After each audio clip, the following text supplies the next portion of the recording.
Hello, नमस्कार दोस्तों। Star Navodaya classes आप सभी का हार्दिक स्वागत करता है। जैसा कि आपको पता है कि हमारी इम्पॉर्टेंट करंट अफेयर्स जो कि हमने सारे इम्पॉर्टेंट क्वेश्चन इस साल में कवर करने की कोशिश की है 2024 के, क्योंकि जो आपके हाल फिलहाल पेपर लगे हैं, चाहे वो आरओ का पेपर हो, चाहे वो पीसीएस का पेपर हो, चाहे वो आपका जितने पेपर हैं, तो उसकी जो डेट है वो अभी से 3-4 महीने पहले आई है और उससे 6 महीने पहले तक की करंट पूछ सकते हैं। तो इसलिए हमने जनवरी से लेकर और दिसंबर जब तक पेपर नहीं होता तब तक करंट कराने का पूरा वो लिया है और उसमें भी सारे इंपॉर्टेंट क्वेश्चन कराने के लिए हम आपके साथ हमेशा वो हैं। ठीक है, तो इसमें क्या है कि इसमें आपको एक तो इम्पोर्टेंट कम मिलेंगे, कम डाटा में आप ज़्यादा चीज़ें सीखेंगे। ठीक है, तो आइए शुरू करते हैं। पहली बार मिस यूनिवर्स प्रतियोगिता में भाग लेने वाले रूमी अलकातनी किस इस्लामी देश से संबंधित है? अब क्या है, मिस यूनिवर्स में आपको पता कि फेसेस दिखाना पड़ता है और सुंदरता की वो होती है।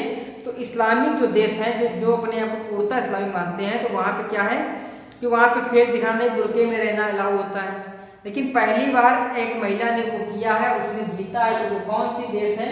सऊदी अरब। और आपको पता है सऊदी अरब के कानून बहुत कठिन है, लेकिन वहाँ पे महिलाओं ने बहुत लड़ाई झगड़ा कर करके लोगों से अपने हक मांगे हैं और आज उनको हक मिला है और उन्होंने पहली बार इस प्रतियोगिता में भाग लिया। ठीक है, आगे चलते हैं।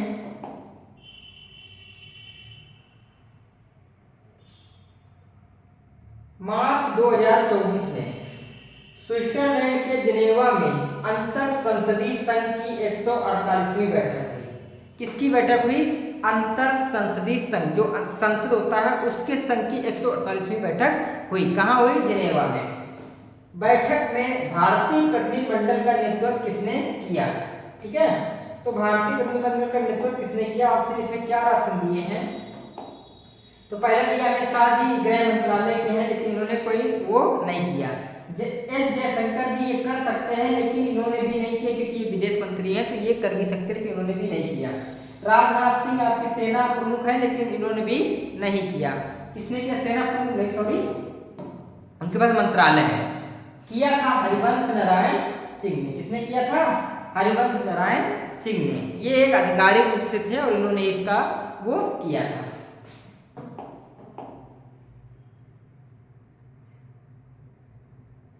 वर्ल्ड हैप्पीनेस रिपोर्ट 2024 के अनुसार विश्व का सबसे खुशहाल देश फिनलैंड है, जबकि इस रिपोर्ट में भारत का स्थान क्या है? तो एक तो आपसे पूछ सकता है कि जो रिपोर्ट आई है खुशहाली की, उसमें सबसे ऊपर कौन सा देश है?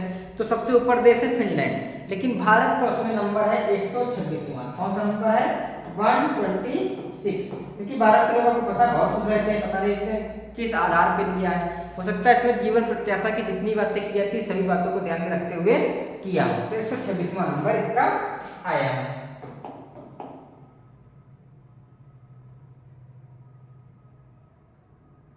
मार्च 2024 में भारतीय अंतरिक्ष अनुसंधान संगठन इसरो ने गगनयान क्रू, क्या?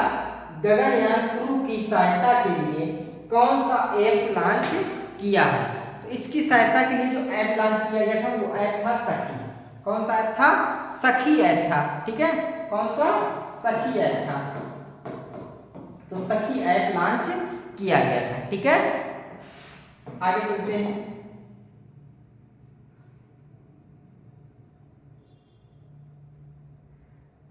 भारतीय निर्वाचन आयोग ने आम चुनाव 2024 के लिए किस खिलाड़ी को राष्ट्रीय दिव्यांग जन आइकन के रूप में चुना है?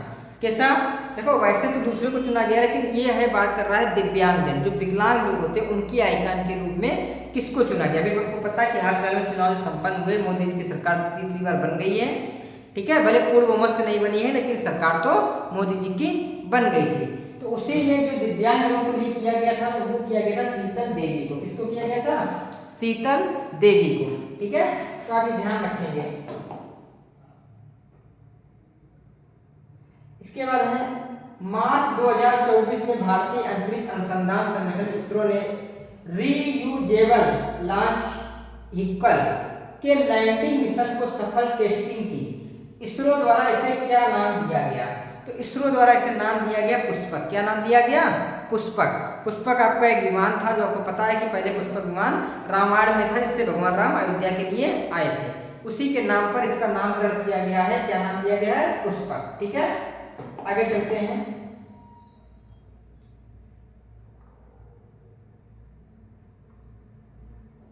हाल ही में मानव विकास पर संयुक्त राष्ट्र विकास कार्यक्रम UNDP की रिपोर्ट के अनुसार वैश्विक मानव विकास सूचकांक HDI, बहुत बार पूछा जाता है, ऐसे भी लिख दिया था HDI 2023-24 में भारत की रैंक क्या है?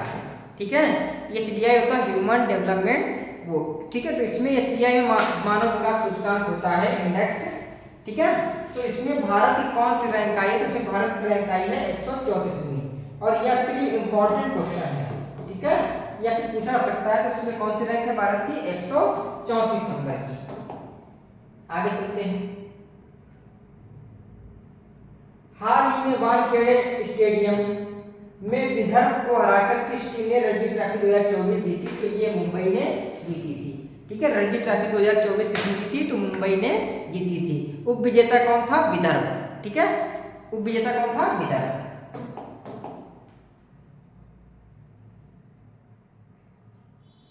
मार्च 2024 में प्रधानमंत्री नरेंद्र मोदी ने देश के किस राज्य में कोचरब आश्रम, ठीक है, का उद्घाटन किया? ठीक है, किसका? कोचरब आश्रम का। तो आपको पता है जितने भी आश्रम संबंधित हैं तो गांधी संबंधित थे, और अब जो संबंधित है नरेंद्र मोदी संबंधित है, दोनों लोग कहाँ से? गुजरात से। तो इसको भी कहाँ लॉन्च किया गया है? गुजरात से लॉन्च किया गया है। ठीक है, कोचरब आश्रम कहाँ लॉन्च किया गया? गुजरात में। आगे चलते हैं।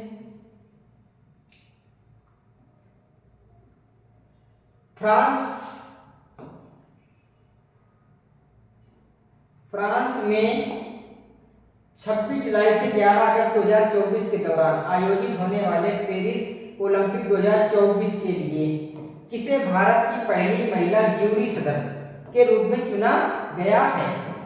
अब ये क्वेश्चन ऐसे तो बीत चुका है, जो चुना गया था ओलंपिक भी हो गया, सब कुछ हो गया, लेकिन ज्यूरी सदस्य भी एक चुना जाता है। ज्यूरी सदस्य मतलब होता है कि जो अगर कोई जुडिशियल प्रॉब्लम आई तो उसको कैसे कैसे हैंडल किया जाएगा, उसके लिए जजों की एक बेंच बनाई जाती है हर ओलंपिक में या हर खेल में।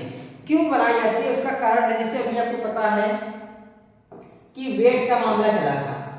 ठीक है, महिला पहलवान का 1 किलो वेट ज्यादा हो गया था, उसको डिस्क्वालीफाई कर दी गई थी। ठीक है, कुछ चर्चा में देखिए आपको विधायक हो गई है पंजाब से, लेकिन इनका बहुत चर्चा में रहा। तो जब महिला विधायक का चर्चा में रहा तो भारत उसका प्रतिनिधित्व करता था, तो भारत की तरफ से भी कोई है, अगर नहीं भी है, लेकिन जो ज्यूरी बैठी है उसमें जो लोग जज जो फैसला देंगे वो फैसला होगा। बाई चांस कोई अपील कर दे तो ऐसे अगर कोर्ट में अपील करेगा तो फिर उस पर डेट पे डेट और फिर वो हेग तक जाएगा मामला। ठीक है, तो इसको ना करके वो उन्होंने अपनी एक ज्यूरी बना देती है, जुडिशरी बना देते हैं, और उसमें लगभग देशों के जो होते हैं, और उसी में पहली महिला कौन चुनी गई है? तो वो महिला है आपकी बिल्किस मीर। कौन चुना गया है? बिल्किस मीर।